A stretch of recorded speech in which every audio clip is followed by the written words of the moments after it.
ನಮಸ್ಕಾರ ಸ್ನೇಹಿತರೆ, ಪರ್ವ ಯೂಟ್ಯೂಬ್ ಚಾನೆಲ್ಗೆ ಸ್ವಾಗತ. ಇಂದಿನ ಕತೆ ನಿಜಕ್ಕೂ ಒಂದು ಸಿನಿಮಾ ದೃಶ್ಯದಂತೆ ಇದೆ. ಆದರೆ ಇದು ನಿಜವಾದ ಘಟನೆ. ಜಗತ್ತಿನ ಅತ್ಯಂತ ಭದ್ರ ಸ್ಥಳವೆಂದು ಪರಿಗಣಿಸಲ್ಪಟ್ಟ ಒಂದು ಕಟ್ಟಡ. ಅಲ್ಲಿ ಪ್ರತಿಯೊಂದು ಮೂಲೆಗೂ ಕ್ಯಾಮರಾ ಕಣ್ಣಿದೆ, ಪ್ರತಿ ಬಾಗಿಲಿಗೂ ಡಿಜಿಟಲ್ ಬೀಗ ಮತ್ತು ಪ್ರತಿಯೊಂದು ಹೆಜ್ಜೆಯೂ ದಾಖಲಾಗುತ್ತದೆ. ಆದರೂ ಆ ಕಟ್ಟಡದ ಒಳಗೆ ಯಾರೋ ಒಳನುಗ್ಗಿದರು ಮತ್ತು ಕೇವಲ 7 ನಿಮಿಷಗಳಲ್ಲಿ ಫ್ರಾನ್ಸ್ನ ಇತಿಹಾಸದ ಭಾಗವನ್ನೇ ಕಳೆದುಕೊಂಡರು. ಆ ಕಟ್ಟಡವೇ ಲೂವ್ರ್ ಸಂಗ್ರಹಾಲಯ.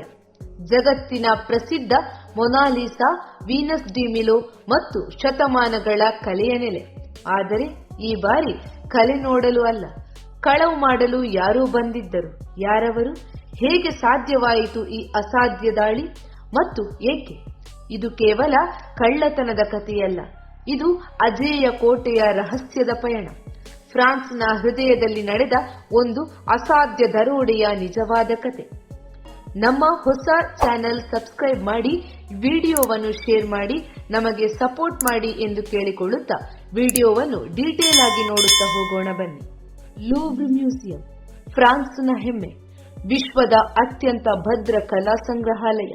ಆದರೆ ಅಕ್ಟೋಬರ್ 19ರ ಭಾನುವಾರದ ಬೆಳಗ್ಗೆ ಕೇವಲ 7 ನಿಮಿಷಗಳಲ್ಲಿ ಅಲ್ಲಿ ನಡೆದ ದರೋಡೆ ಇಡೀ ದೇಶವನ್ನು ಬೆಚ್ಚಿ ಬೀಳಿಸಿತು.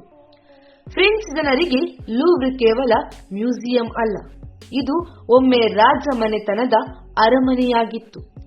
ಇಂದು ಇದು ಫ್ರಾನ್ಸ್ನ ಇತಿಹಾಸ, ಸಂಸ್ಕೃತಿ ಮತ್ತು ಹೆಮ್ಮೆಯ ಪ್ರತೀಕ.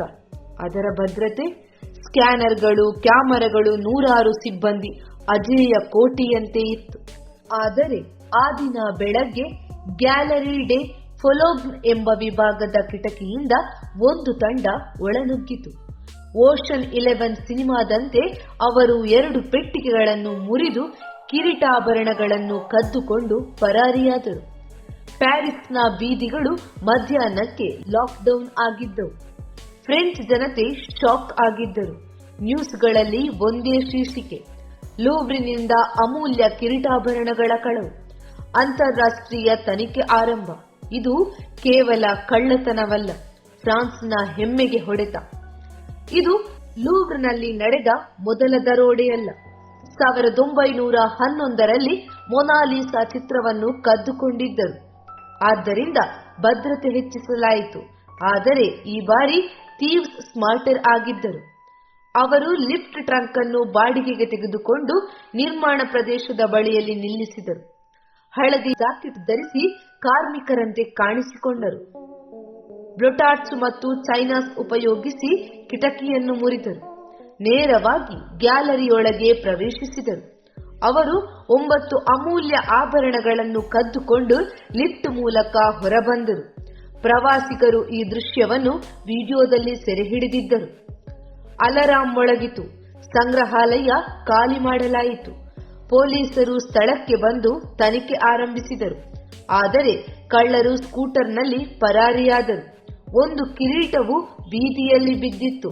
ಹಾನಿಗೊಂಡ ಸ್ಥಿತಿಯಲ್ಲಿ ಪತ್ತೆಯಾಯಿತು. 800 ಮಿಲಿಯನ್ ಯೂರೋ ಮೌಲ್ಯದ ಆಭರಣಗಳು ಕದಿಯಲ್ಪಟ್ಟವು. ಅವುಗಳನ್ನು ಮಾರಾಟ ಮಾಡುವುದು ಸುಲಭವಲ್ಲ. ಅದಕ್ಕಾಗಿ ಕಳ್ಳರು ಅವುಗಳನ್ನು ಕರಗಿಸಿ ಪುನಃ ಕತ್ತರಿಸಿ ಬೇರೆ ರೂಪದಲ್ಲಿ ಮಾರಾಟ ಮಾಡುವ ಸಾಧ್ಯತೆ ಇದೆ. ಅಧ್ಯಕ್ಷ ಮ್ಯಾಕ್ರೋನ್ ಇದನ್ನು ನಮ್ಮ ಇತಿಹಾಸದ ಮೇಲೆ ದಾಳಿ ಎಂದು ಕರೆದರು. ಇದು ಫ್ರೆಂಚ್ ಆತ್ಮದ ಮೇಲೆ ಹಚ್ಚಿದ ಗಾಯ ಎಂದು ಕೆಲವರು ಹೇಳಿದರು. ಇದೊಂದು ರಾಷ್ಟ್ರದ ಹೆಮ್ಮೆಗೆ ಹೊಡೆತ. ಇದು ನಿಜವಾದ ಹೈಸ್ಟ್ ಕತೆ.